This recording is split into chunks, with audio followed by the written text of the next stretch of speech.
ఒక ఊళ్ళో కుటుంబం ఉండేది. ఆ కుటుంబంలో భార్య, భర్త, పిల్లలు. ఆ పిల్లలకి నాయనమ్మ ఉన్నారు. భార్య, భర్త ఉద్యోగం, పిల్లలు స్కూలు. వీరందరికీ ఏం కావాలో చేయటానికి బామ్మగారు. ఎందుకంటే వాళ్ళంతా టైం ప్రకారం వెళ్ళిపోవాలి. ఈవిడకు పనే ఉంటుంది. వాళ్ళకి కావలసినవి చేయటం తప్ప. ఇది ఆ ఇంట్లో వారికి ఆమె మీద ఉన్న అభిప్రాయం. కనీసం కన్న కొడుకైనా ఆవిడ ఆలనా పాలనా చూడాలి కదా, ఆవిడ పెద్ద ఆవిడ అయిపోతుంది కదా, ఇంత పని చేయలేకపోతోంది అనేటువంటి ఆలోచన కొడుక్కి రావాలి. కానీ వాళ్ళ దృష్టిలో ఆవిడ చేసే పని పెద్ద లెక్కలోది కాదు. రోజంతా టీవీ చూస్తూ కూర్చోవటం లేదా తిని పడుకోవటం, ఇది ఆమెపై వారికి ఉన్న అభిప్రాయం. ఆవిడకు వయసు పైబడుతోందని కానీ, ఓపిక ఉందా లేదా అని కానీ, తిన్నావా లేదా అని కానీ, ఆరోగ్యం ఎలా ఉంది అని కానీ కనీసం ఆవిడతో ప్రేమగా పలకరించి మాట్లాడేవారు కూడా లేరు.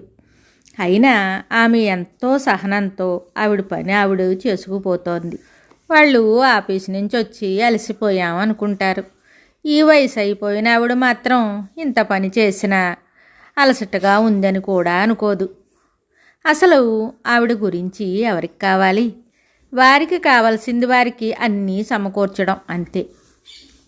కన్నబిడ్డే తల్లిని పట్టించుకోకపోతే ఆవిడ యోగక్షేమాలు ఇంకెవరికి కావాలి? ఆవిడ ఇంకెవరికి చెప్పుకుంటుంది? ఆ దైవానికి తప్ప. అలాంటి వారికి ఆ దైవమే తోడు.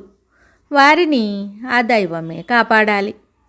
ప్రస్తుత పరిస్థితులు చూస్తుంటే ఎవరికి ఎవరు బాధ్యత కాదు.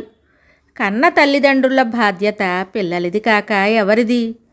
ఆ తల్లిదండ్రుల శ్రమతోనే పిల్లలు పెరిగి పెద్దవాళ్ళయ్యి వారి జీవితాలు వారికి వస్తాయి. వారు ఆ స్థితికి వెళ్ళాక తల్లిదండ్రుల్ని మర్చిపోవచ్చా?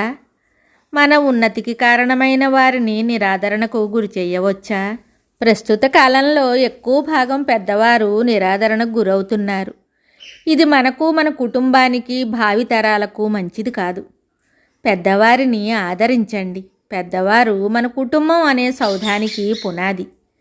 మనం నిర్మించుకున్న సౌధం పటిష్టంగా ఉండాలంటే పునాది బాగుండాలి. మన పెద్దలు మన భవిష్యత్తు అనే సౌధానికి పునాది లాంటివారు. అందువల్ల వారిని అనాథలం చేయకండి. వారి జీవితాలు మలిసంధ్యకు చేరిపోతున్నాయి. వారికి మీ ఆదరణ కావాలి, ఇంకేమీ అవసరం లేదు. ప్రస్తుతం పెద్దవారి పరిస్థితి చాలా దయనీయంగా ఉంటుంది. ఏదో తప్పదని చూసేవారు కొందరు పెద్దవారిని వీధిపాలు చేస్తున్నారు. తల్లిదండ్రులను, పెద్దలను గౌరవించేవారు చాలా తక్కువ మంది ఉండవచ్చు. అలా చూసేవారికి నా శతకోటి నమస్కారాలు. అలా చూసిన వారు ఎవరైనా సరే దైవంతో సమానం. కొందరు పెద్దలను ఇంటి పనివాళ్ళుగా మార్చుకుంటున్నారు. వారికి వార్ధక్యం మీద పడ్డా అలాగే పనులు చేసుకుని బ్రతుకుతున్నారు. వారికి ఇంకో దారి లేదు. కొందరైతే వారితో పనులు చేయించుకుంటూ వారిని మాటలతో హింసిస్తూ పైశాచికానందాన్ని పొందుతూ ఉంటారు. కొందరు వారిపై లేనిపోని నిందలు మోపి ఎలాగోలాగా వారంతటా వారే బయటికి పోయేలా చేస్తున్నారు. ఇలాంటి వారిని ఏమనాలో మీరే ఆలోచించండి. ఆ ముసలితనంలో ఏమీ అనలేని అశక్తులపై ఇటువంటి అభాండాలు వేయటం, మాటలతో బాధించటం సరి అయినదేనా? ప్రతి ఒక్కరూ మానవత్వంతో మనిషిగా ఆలోచించండి. ఆ ఇంట్లో వారికి మానవత్వం లేదని, వారు దాన్ని మర్చిపోయి చాలా కాలమైందని ఆ పెద్దావిడ గ్రహించింది. ఆవిడకు శక్తి తగ్గుతోంది, మానసికంగా అలసిపోయింది. అయినా వేరు దారి లేక అలానే జీవితాన్ని గడుపుతోంది. అలాంటి సమయంలోనే ఉరమని పిడుగులా ఆవిడ మీద పరోక్షంగా నేరం మోపారు. ఇంట్లో డబ్బు కనబడలేదని ఆవిడకు సహనం నశించింది. ఇంకా నన్ను కాపాడేది ఆ దైవమే అనుకుంది. ఆ రోజు పని పూర్తి చేసి ఆ ఇంటి నుంచి నిష్క్రమించింది. సాయంత్రం కోడలు, మనవలు, కొడుకు ఇంటికొచ్చేసరికి ఆవిడ లేదు. ఎక్కడికి వెళ్ళిందో తెలియదు. వస్తుందిలే, ఎటో వెళ్ళుంటుందని ఆ రాత్రంతా చూశారు. ఆవిడ రాలేదు. మరునాడు చుట్టుపక్కల వెతికారు. ఆవిడ గురించి ఏమీ తెలియలేదు. కొన్ని రోజులు వెతికి ఏమైందో తెలియక ఊరుకున్నారు. ఆ ఇంట్లో కనపడలేదని అనుకున్న డబ్బు అతనే దేనికో తీసి ఖర్చు పెట్టాడు.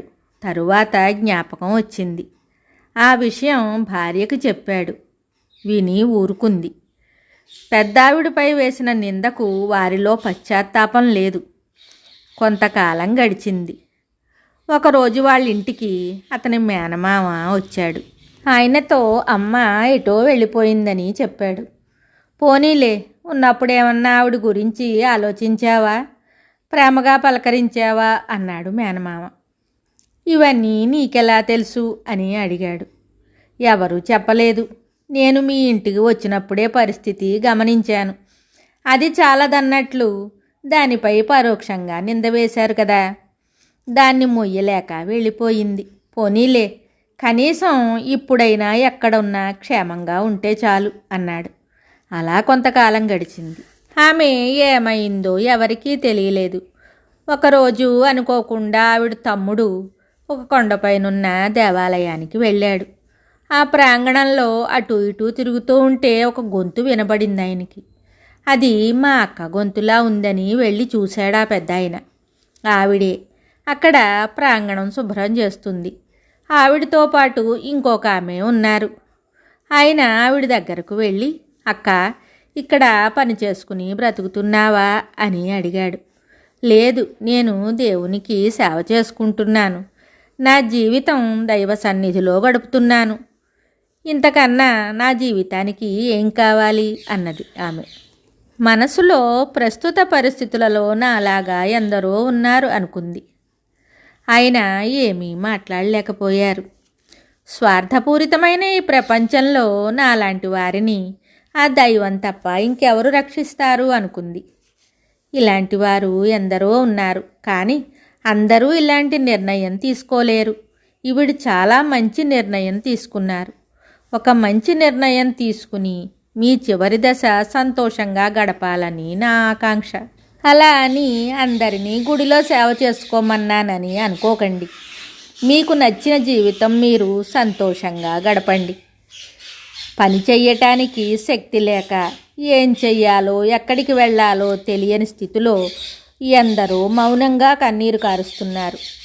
ఆ దైవాన్ని నమ్మి ఇటువంటి వారందరూ మీ బాధలను అధిగమించి మీకు అందుబాటులో ఉన్న, మీకు వీలైన, మీ మనసుకు నచ్చిన మంచి మార్గాన్ని ఎంచుకుని మీ జీవితాన్ని గడపాలని కోరుకుంటున్నాను. మనసుంటే మార్గం ఉంటుంది.